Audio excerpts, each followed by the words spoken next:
Ассаламу алейкум ва рахматуллахи ва баракатух. Алдарыңызда Айнұр Артықбайқызы. Бүгін мен сіздерге бір оқиғаны айтып бергім келіп отыр.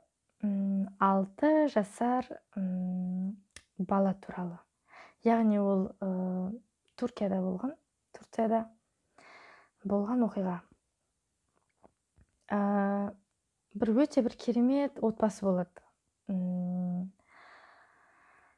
Ол үйде жаңағы бала болады, әкесі Құран үйрететін болады.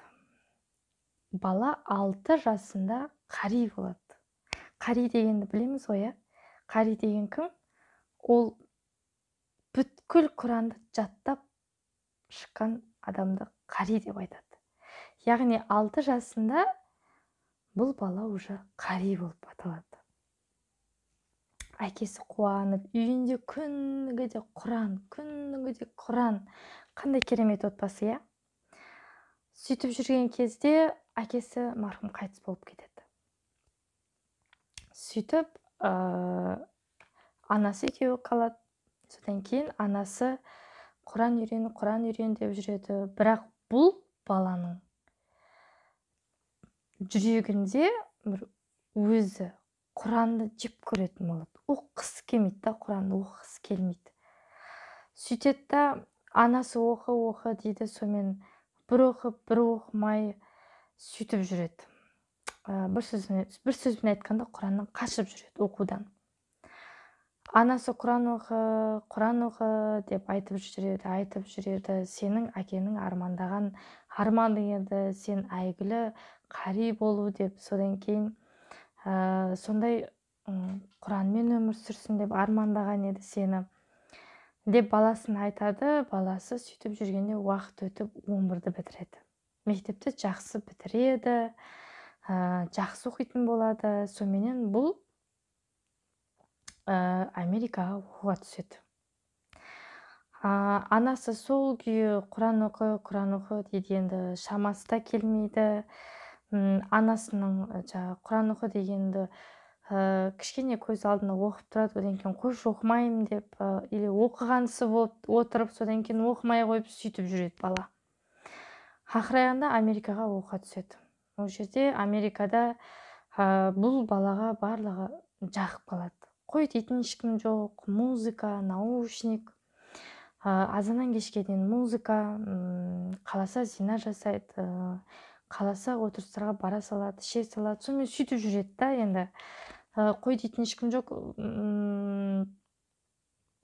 барлық нәрсені жасап жүреді Америкада.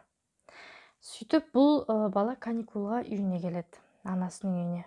Сол кезде анасы өзі көргеннен бастап, мына не шашың деп, енді әртүрліге бояп тастаған, жаңа құлағына бірдеңелер тағып алған. Сонымен бұл баланы сүйреп барып шашын алдыртып тастайды.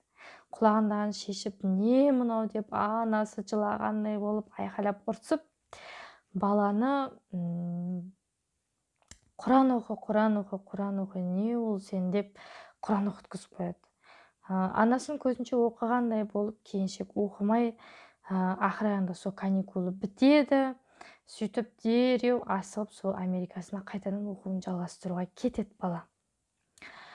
Сонымен оқуын бітіреді, Америка оған ұнайды, жағады, сол үйреніп қалған сол жақтың тәлім тәрбиесіне.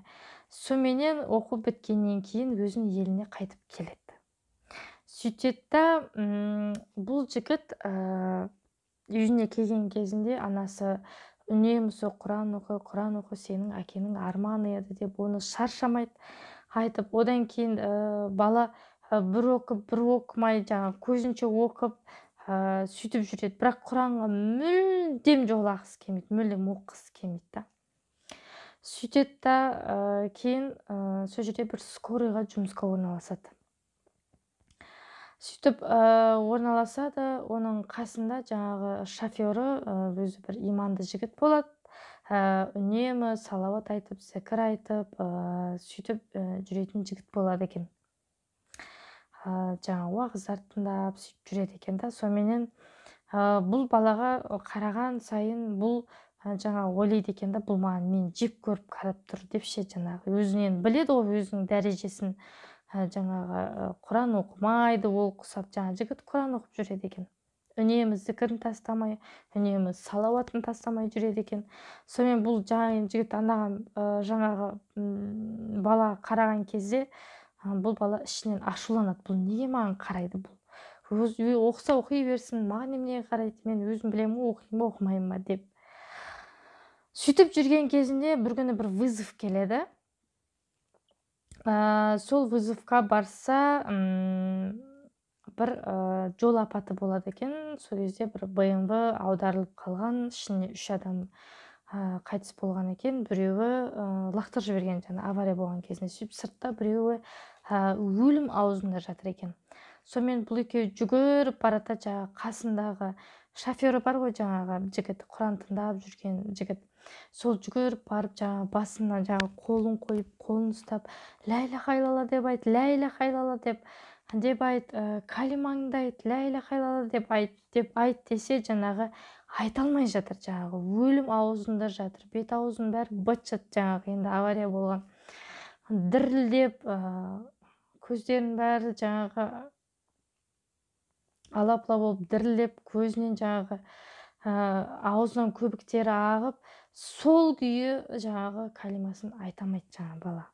Сөйтіп дірілдеген күйінше жаны шығып кетеді денесінен. Бұлар соны көріп тұрады да, соменен жаңа қасындағы шофері айтады. Айқайлап тұрып, жылап тұрып айтады. Мұхаммед пайғамбарымыз саллаллаху алейхи вассаламның бір үмбеті мұсылман болып туылып, мұнафиқ болып өмір сүріп, кәфір болып өліп кетті деп жылайды екен.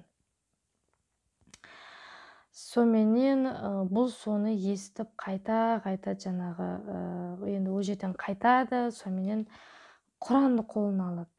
Түнімен ұйықтай алмай, түстер көріп, шошып, жаңағы баланың өліп жатқан кезі есіне, жаңағы көз алдына елестеп, калимасын айтамай дірілеп, аузынан көбік аққан барлығы елестетеді жаңағы жігіт. Сөйтіп Құранды қолына алып, сөйтіп оқып жүреді. Содан кейін уақыты келе жолдастарымен бірге араласып жүріп, енді жолдастарды өз сияқты соменен жайлап ол Құран қайтадан қалып кетеді. Сөйтіп бұл Құраннан бұл жігіт алыстайды. Яғни тәубесіне келіп тұрып, қайтадан жаңағы сондай өзі сияқты достарымен араласып, қайтадан сол неден шығып кетеді. Негізінде досқа да байланысты. 100%-тің 99%-і араласатын орынға байланысты негізінде. Біздің иманды болуымыз, қалай жүріп тұруымыз достарымызға да байланысты негізі. Сол үшін біз достарымызды таңдап жүруіміз керек екен. Алдыңғы сабақтарда өткендей, Алласына тәубе қылып оралған достарымен көбірек араласыңдар деген Аллах тағала. Және де бұл жігіт Құраннан алыстап, одан кейін күндердің күнінде енді анасы үнемі айтып жатады, Құран оқы деп. Сөйтіп бір күні тағы бір вызов келеді. Барса, мосттың астында бір машинаны балонын жөндеп жатқан екен.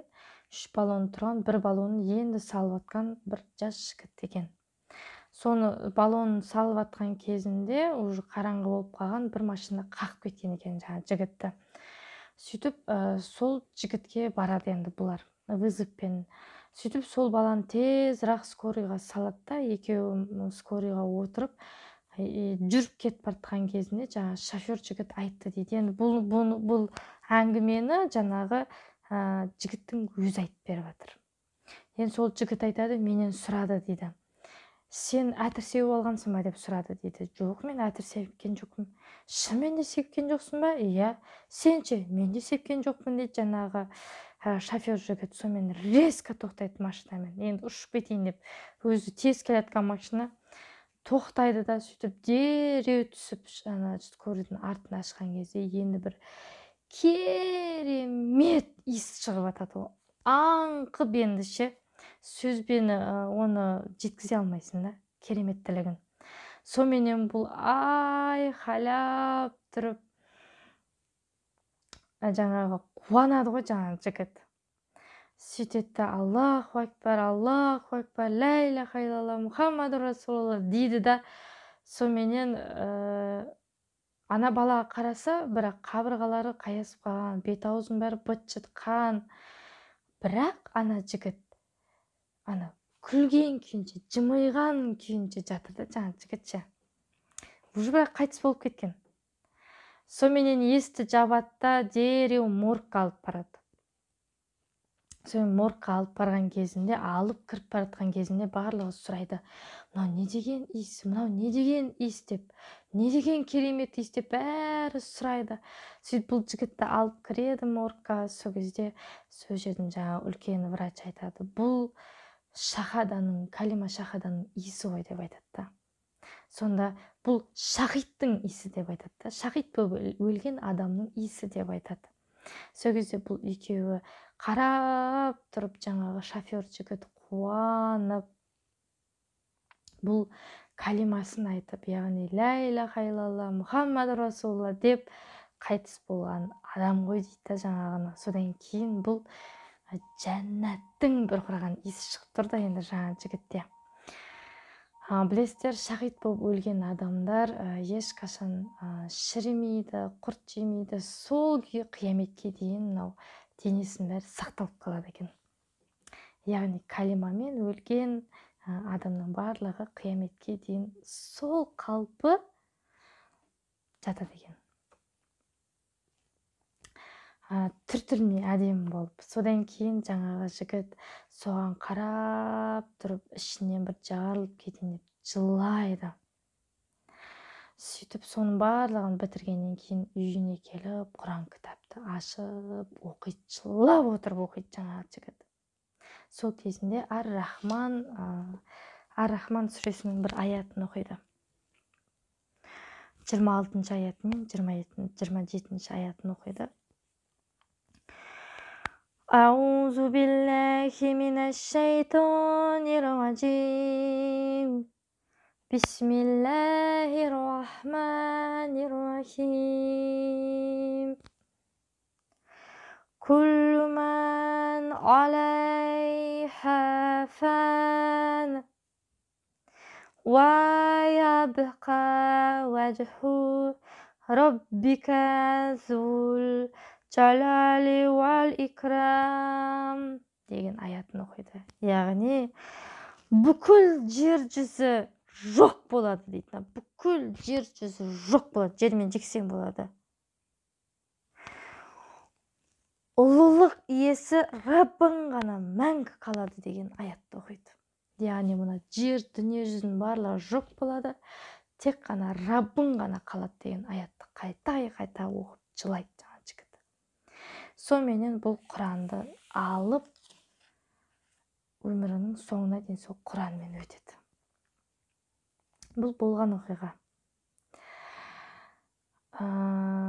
Өте бір керемет, мен жүрегіме бір орын алды осы оқиға. Сіздерге айтып берейін дедім, бөлісейін дедім. Құранды жатқа білген адам қари. Міндетті түрде, иншалла, жәннатқа кіріп, жәннаттың жоғарысында, Фирдаус жәннатта, иншалла, болады. Қандай кереметі Құран жаттап үйренейік. Медресеге барсақ, нұр үстіне нұр. Медресеге бармасақ та, жазып алып, қазақша мағынасымен араб тілін білмесінде шетінен жаттай берейік. Иншалла, медресені де оқимыз, араб тілін де үйренеміз. Енді менің осы видеоларымды дос-жарандарыңызға таратыңыздар, каналыма жазылыңыздар, тіркеліңіздер, лайк басыңыздар. Мен міндетті түрде сіздерге комментарийларыңызға жауап беремін. Келесі кездескенше сау, сәлемет болыңыздар.